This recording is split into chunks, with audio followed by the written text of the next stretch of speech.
Alright, this is tutorial 10, question 12, part C. The electric fields that we usually work with are functions of time of the form E equals E naught e to the I c over lambda t, where E naught is a constant which defines its intensity, I is the imaginary number, c is the speed of light in a vacuum, lambda is the wavelength of light which defines its color, and t denotes the time.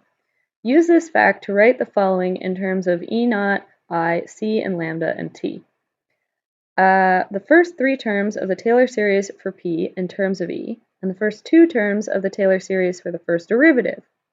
Use your work in part A and the fact that the derivative of E is equal to this equation that they've given us, and take the Taylor series in equation 2 and write a new expression for P and dp dt using the new expression for E.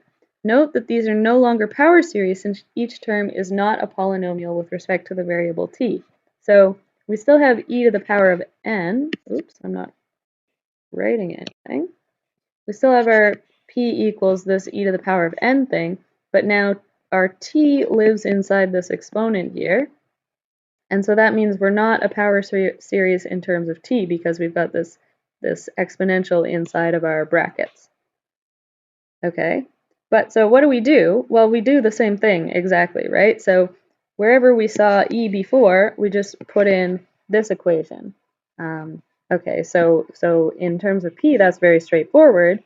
All we have to do is write in. So before we had this is equal to A naught A1, oops, plus A1 E plus A2 E squared plus dot dot dot dot dot. Okay, and now all we got to do is write in this equation right there for E. And so that's part 1 complete. That was easy. Okay, but now we've got this problem that we have to use dp dt. And so if you remember before, what we did was we took the derivative of each individual term with respect to t. So we're going to do that same thing, but now this is our derivative of e with respect to t. So before we had, maybe I'll go to a new page. Before we had dp dt equals, remember the a0 went away, so we had a1 e dt plus a2, and this is where, is it here? Nope, here. This is where we had to do the chain rule thing. So 2a2 e times dE dt. So I'll just put my 2 in front. E times dE by dt. And then we only need, for our question, we only need the first two terms. So I'll just stop there. Okay? And we'll say this is approximately equal. All right? And now all I have to do is just plug in our equations in the question for these three guys, right? So the E, the dE dt, and the dE dt. So this is now equal to A1 times this guy. So E naught I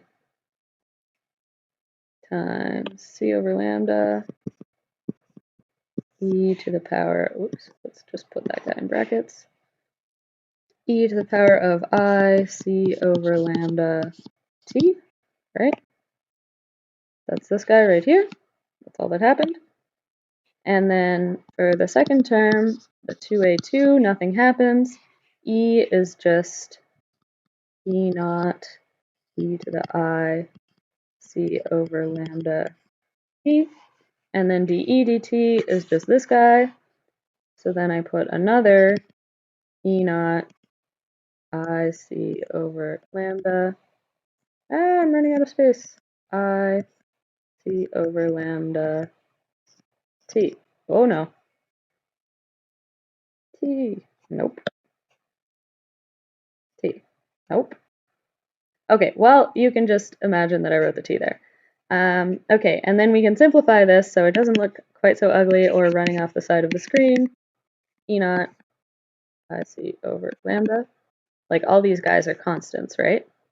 And then EI C over lambda T, oops, brackets, plus 2A2, and I can put these guys together. So I get an E naught squared I C over lambda. And then these guys, remember, we can just add exponents together. So this is e to the 2I C over lambda. And now things are not so ugly anymore. Okay, is that what they got? Oh, they didn't simplify it. Well, I simplified this for you. Okay, so other things you might have been confused about in this question. First of all, we've got this funny note here. Here we've ignored the complex conjugate. Don't worry about this.